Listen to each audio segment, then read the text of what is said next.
Seksio sesarea pada penderita HIV. Nah, pada akhir tahun 2002, UNAIDS itu memperkirakan di seluruh dunia ada 42 juta orang yang hidup dengan HIV. 19,2 juta diantaranya adalah perempuan dan 3,2 juta anak di bawah usia 15 tahun. Selama tahun 2002, ada 800.000 kasus baru dan 610.000 kematian anak yang menderita HIV. Sebagian besar, yakni sebesar 91%, anak tersebut tertular HIV dari sang ibu. Diperkirakan setiap tahunnya itu terdapat 600.000 kasus HIV baru akibat penularan vertikal dari ibu ke anak. Virus penyebab defisiensi imun yang dikenal dengan nama Human Immunodeficiency Virus atau HIV ini merupakan suatu virus RNA dari famili Retrovirus dan subfamili Lentiviridae. HIV itu memiliki target sel utama yakni sel limfosit T4 yang memiliki reseptor CD4. Sesudah masuk ke dalam tubuh, HIV itu akan menempel pada sel yang permukaannya memiliki molekul CD4. Molekul CD4 ini memiliki afinitas yang sangat besar terhadap HIV. Jumlah kasus HIV/AIDS pada kehamilan di Indonesia dan di dunia itu semakin meningkat. Hal ini diakibatkan karena meningkatnya kasus pada penggunaan narkoba suntikan yang pada umumnya dipakai pada usia subur atau usia reproduksi, sehingga penularan HIV dari ibu ke bayinya juga meningkat. Perjalanan penyakit pada bayi lebih progresif apabila dibandingkan dengan penderita dewasa karena paparan pertama itu terjadi pada saat respon imun masih dalam tahap perkembangan. Kelainan respon imun yang timbul antara lain limfopenia CD4, berbagai defek limfosit B dan T, hipergamaglobulinemia poliklonal. Selain itu, infeksi HIV itu juga bisa mempengaruhi tumbuh kembang anak selanjutnya. Anak yang menderita HIV dilaporkan lebih sering mengalami penyakit infeksi bakteri maupun virus. Anak yang tertular HIV dari ibunya juga mengalami keterlambatan pubertas apabila dibandingkan anak seusianya. Maka dari itu, infeksi HIV pada kehamilan itu menjadi hal yang sangat penting dengan dasar pertimbangan efek terhadap kehamilan. Lebih dari 90% kasus HIV anak ditularkan dari sang ibu. Anak yang akan dilahirkan akan menjadi yatim piatu dan sebagian besar wanita yang terinfeksi HIV/AIDS berada pada usia subur. Baik, masuk ke bab patogenesis dan gejala klinik. HIV merupakan virus RNA berantai tunggal atau single-stranded subfamili lentivirus dari keluarga retrovirus. Dua subtipe sudah diidentifikasi, yakni HIV-1 dan HIV-2. HIV-1 itu ditemukan di seluruh dunia dan HIV-2 endemik di Afrika Barat.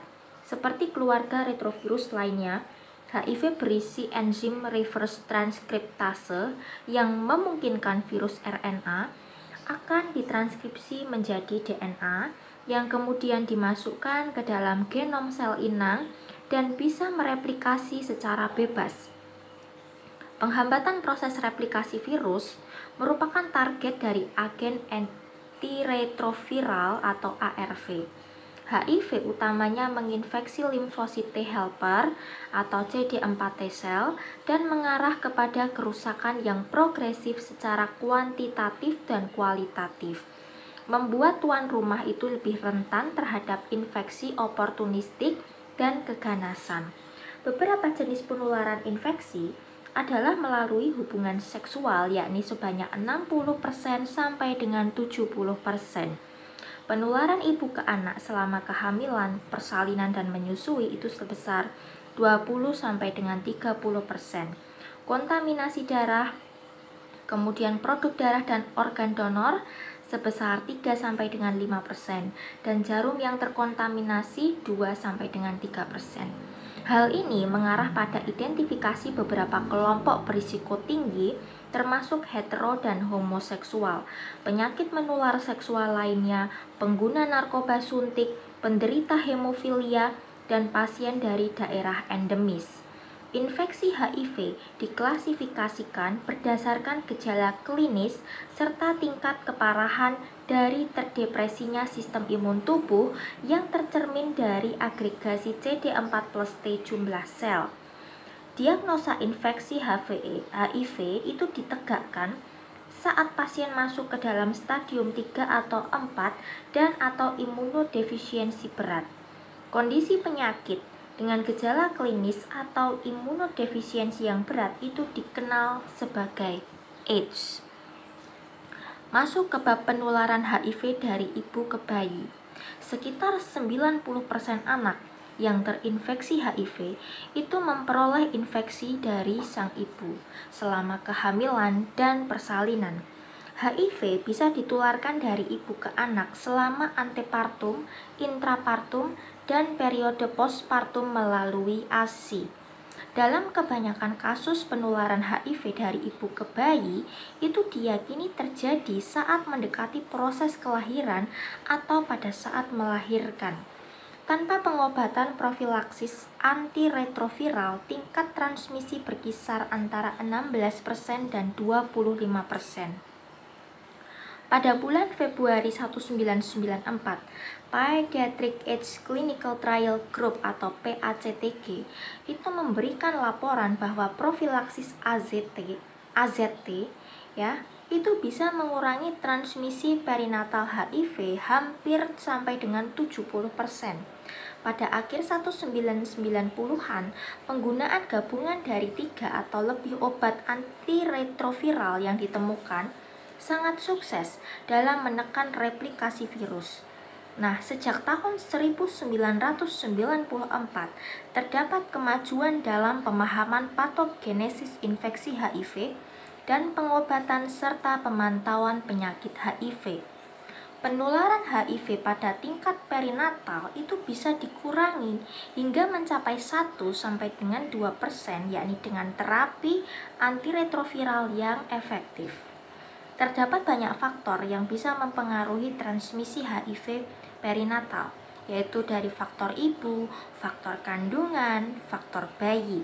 Mekanisme yang tepat penularan HIV dari ibu ke bayi itu masih belum diketahui. Transmisi bisa terjadi selama kehidupan intrauterin, persalinan, atau menyusui. Faktor risiko terbesar dalam penularan transmisi secara vertikal yakni pada ibu yang menderita penyakit tersebut ya pada tingkat lebih lanjut. Sayangnya, ada sekitar 30% wanita hamil itu tidak dilakukan uji untuk HIV selama kehamilan dan 15-20% tidak menerima atau hanya mendapatkan perawatan yang minim selama kehamilan. Sehingga ya mempunyai potensi transmisi saat bayi itu baru lahir cukup besar. Proses penularan HIV dari ibu ke bayi bisa disimpulkan saat kehamilan terjadi melalui plasenta, ya, air ketuban saat melahirkan hingga proses melahirkan sesudah melahirkan. 30-35% tertular ke bayi apabila tidak dilakukan pencegahan, dan salah satu pencegahan adalah melalui seksio sesarea dengan menghindari luka saat melahirkan, dan tidak kalah pentingnya apabila ibu diberikan obat pencegahan antiretroviral atau ARV. Baik, masuk ke bab kelainan fungsi multisistem organ dan imunodepresi. Pada saat perioperatif, sangatlah penting untuk mengevaluasi fungsi organ yang terlibat pada pasien HIV, baik sebagai konsekuensi dari infeksi HIV, akibat infeksi oportunistik atau neoplasma, serta yang terkait dengan penyebab lainnya seperti efek samping dari obat-obatan ARV. Masuk ke bab sistem kardiovaskular. Sistem kardiovaskular itu bisa terlibat dalam sejumlah proses penularan infeksi HIV. perikardial, miokard, endokardium atau lesi pembuluh darah, serta neoplasma. Hal ini mungkin secara langsung berkaitan dengan infeksi HIV atau efek samping dari agen ARV, kemoterapi, ataupun agen anti-infeksi. Komplikasi sistem kardiovaskular yang penting umumnya adalah sebagai berikut, yakni kardiomiopati dilatasi, efusi perikardial, endokarditis dan lesi katup, penyakit jantung koroner, vaskulitis dan hipertensi pulmonari. Baik, masuk ke sistem pernapasan. Jalan nafas atas dan jalan nafas bawah itu bisa terlibat dalam proses infeksi HIV. Komplikasi ini bisa disebabkan oleh infeksi HIV primer terkait keganasan, infeksi oportunistik atau efek samping dari obat. Komplikasi pernafasan itu terlihat obstruksi jalan nafas, sarkoma Kaposi atau infeksi, kemudian bronkitis, sinusitis, pneumonia, pneumonitis, infeksi atipik umumnya tuberkulosis, dan yang lainnya mycobakteri dan infeksi jamur. Baik, masuk ke sistem pencernaan. Biasa ditemui komplikasi pada saluran pencernaan terkait dengan infeksi HIV ataupun pada saat proses pengobatan itu meliputi kesulitan atau sakit saat menelan, peningkatan pengosongan lambung, mudah terjadi pendarahan yang timbul saat instrumentasi saluran nafas atau insersi tabung nasogastrik, diare dehidrasi, penurunan fungsi hepatobiliar, pankreatitis. Masuk ke bab sistem ginjal. Penyakit ginjal akut ataupun kronis itu bisa dikaitkan atau dihubungkan dengan infeksi HIV, dan penyebab gangguan ginjal adalah multifaktorial seperti nefrotoksisitas akibat penggunaan obat, hipertensi dan diabetes, nefropati terkait HIV. Komplikasi yang potensial ini itu mengharuskan untuk menghindari obat-obat yang bersifat nefrotoksik, penyesuaian dosis obat yang diekskresikan melalui ginjal, kebutuhan hidrasi yang memadai untuk mencegah kerusakan lebih lanjut dari fungsi ginjal. Masuk ke bab sistem neurologis. Infeksi HIV bisa mempengaruhi sistem saraf yang diakibatkan oleh proses infeksi itu sendiri, inflamasi, demyelinasi atau proses degeneratif. Adalah proses sekunder terhadap infeksi oportunistik, neoplasma atau imunodefisiensi. Hal ini bisa melibatkan semua struktur termasuk meninges, otak, spinal cord, saraf perifer atau otot yang juga dikenal sebagai penurunan neurokognitif, ensefalopati, neuropati otonom, kejang. Pemeriksaan neurologis prabedah secara menyeluruh dengan dokumentasi yang tepat itu sangat penting, terutama apabila mempertimbangkan untuk melakukan regional anestesi. Masuk ke sistem hematologi. Hal-hal yang biasanya terlihat selama infeksi HIV itu seperti anemia, neutropenia, trombositopenia, limfadenopatik, limfadenopatik generalisata persisten, keganasan hematologi, gangguan koagulasi. Baik, masuk ke bab sistem endokrin. Efek samping yang umum dari ARV itu meliputi lipodistrofi atau obesitas trunkal, buffalo hump, peripher wasting, sindrom metabolik, meningkatkan plasma trigliserida, kolesterol, glukosa, gangguan dari sumbu, hipotalamus, hipofisis adrenal seperti Cushing syndrome dan penyakit Addison, hiponatremia akibat SIADH atau kegagalan adrenal, hipo atau hipertiroidisme dan laktat asidosis. Masuk ke bab terapi antiretroviral atau ARV. Penggunaan kombinasi ARV atau Highly Active Antiretroviral Therapy atau HAART itu sudah mengalami kemajuan besar dalam pengobatan infeksi HIV. Obat ini diklasifikasikan itu menjadi 4 kelas sesuai dengan mekanisme penghambatan replikasi virus. Inhibitor enzim reverse transcriptase, inhibitor enzim protease, inhibitor integrase, and inhibitor N3. Kepatuhan terhadap ART adalah sangat penting. Pada tingkat kepatuhan di bawah 95% dihubungkan dengan peningkatan viral load dan resistensi obat.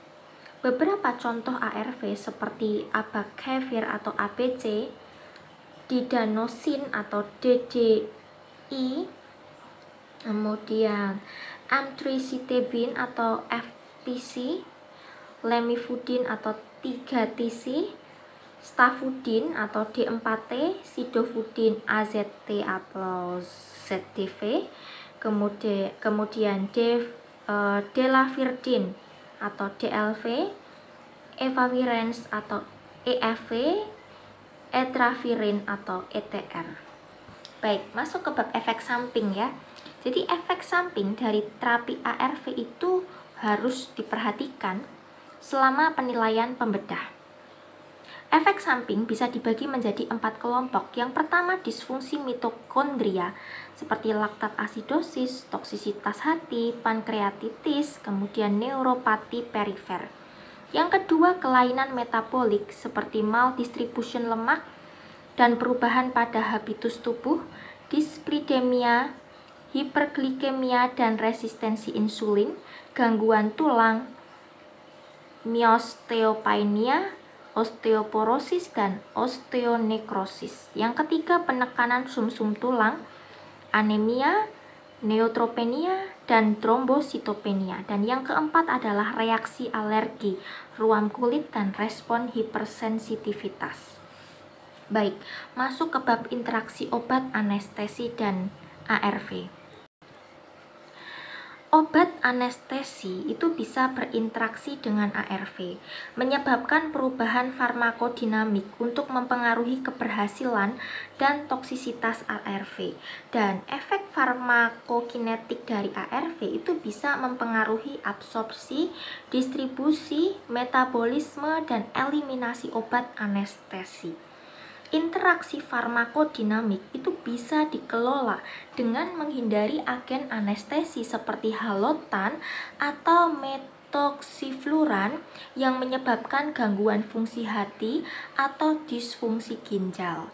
Propofol dan obat ARV golongan analog nukleotida atau NRTI seperti abacavir atau ABC, didanosin atau DDI, emtricitabine